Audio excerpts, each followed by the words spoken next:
It has been 10 years since the Fukushima disaster in Japan. A 9.0 magnitude quake hit the region but was felt as far as Russia and China. The U.S. Geological Survey listed as the fourth largest on record. It led to a tsunami and also triggered a nuclear accident. Nearly 20,000 died and thousands more left their homes never to return. CBS News Tokyo reporter Lucy Kraft takes a look back at her own experiences a decade ago. When the strongest earthquake in Japanese history struck in 2011, a national catastrophe briefly became personal for our family. The actual quake, I know, occurred several hours north of Tokyo by car. How difficult has it been to make contact with anyone living close to the epicenter? Very difficult. Landline, cell phone, it doesn't matter. It's been almost impossible to get through to people in Sendai. I know this myself because I have a son there who goes to school, Katie, and we haven't been able to reach him since before the earthquake started. My 17-year-old son, Kohei, was at his high school in the city of Sendai. Now a graduate student in Texas, Kohei recalled how the 2011 crisis began with an automated public warning system, ominously counting down the 10 seconds to impact. By the time it hit 4, 3, I could literally hear the earthquake approaching. And it sounded like a boom, you said. Yeah. At 0, it was like someone had set explosives under the building. For 6 frightening minutes, as the city was convulsed by violent tremors, the aging school gym began to disintegrate. You could barely stand because literally the floor looked like a huge trampoline. You could visibly see the waves. That must have been terrifying. Yes. So the building itself was probably the oldest building on our campus. I really thought that the building was going to collapse.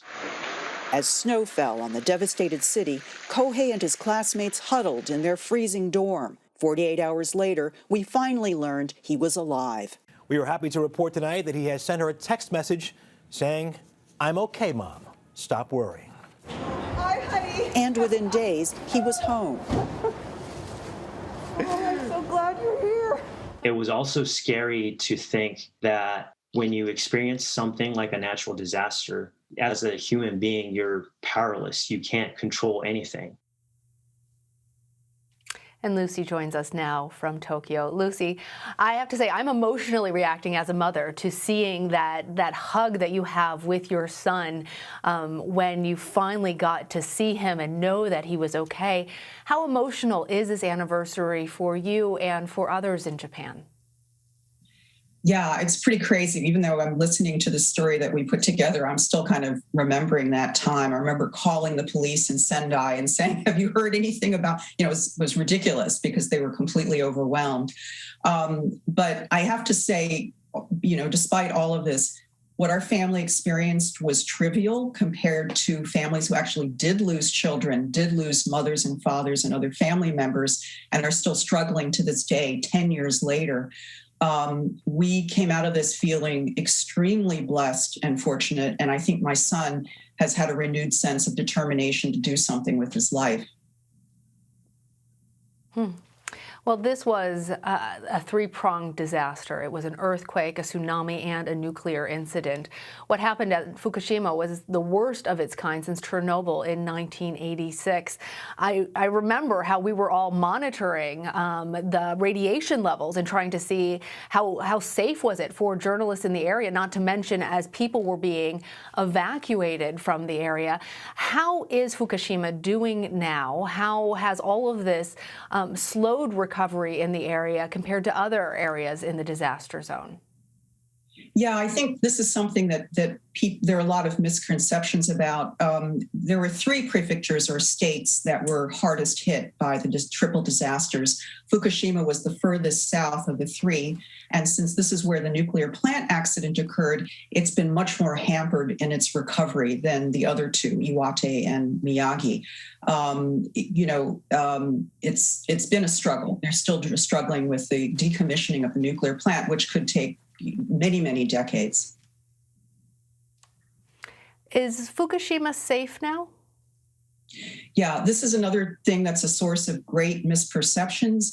2% of the land in Fukushima is still part of the no-go zone. You can't live there, you can't go in, which means most of the land in Fukushima is considered safe to live in, to work, to go visit as a tourist. Fukushima traditionally has been a big farming area. It's also a big fisheries area.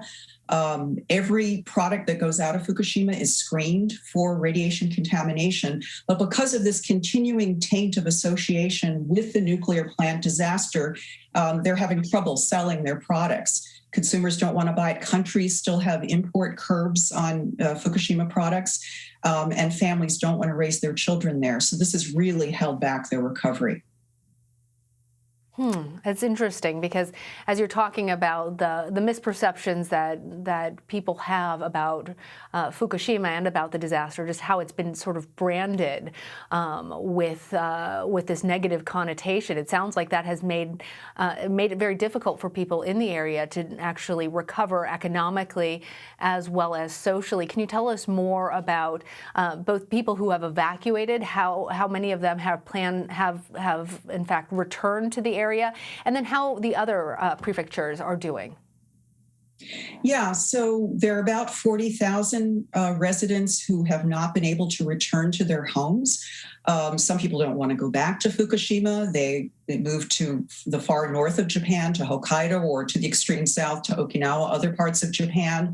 A lot of young families are engaged in sustainable farming. This has started a whole other nonprofit movement centered around healthy eating and clean living. There have been a lot of interesting nonprofit civil society projects that have emerged from this. There's some good things that have come out of this. Fukushima has come out of this very determined, for example, to wean itself off of nuclear energy and off of fossil fuels. So they are now a leader in green energy. They're the top in Japan in terms of solar power. They're number 8 in terms of wind power. So there are some good parts to this as well. But this nuclear plant disaster, they don't even know how to clean up the nuclear reactors. We don't have the technology yet to go in and remove the spent fuel. So this is something that they're going to be struggling with. Some people say on the pessimistic side, for 300 years it will take to remediate the land around the nuclear power plant. Lucy, one last question for you. 10 years later, what lessons do you think the world learned from the Japanese earthquake?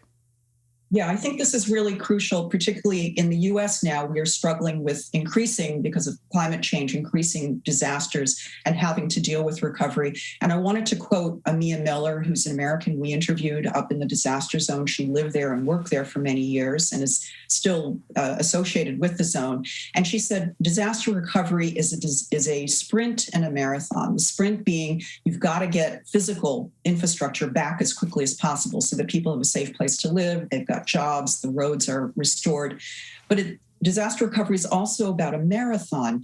The psychological scars, dealing with the trauma of disaster is something that is very long lasting, and that requires a concerted commitment over many years. What a valuable way to think about that, both as a sprint and as a marathon. Lucy, thank you. Thank you.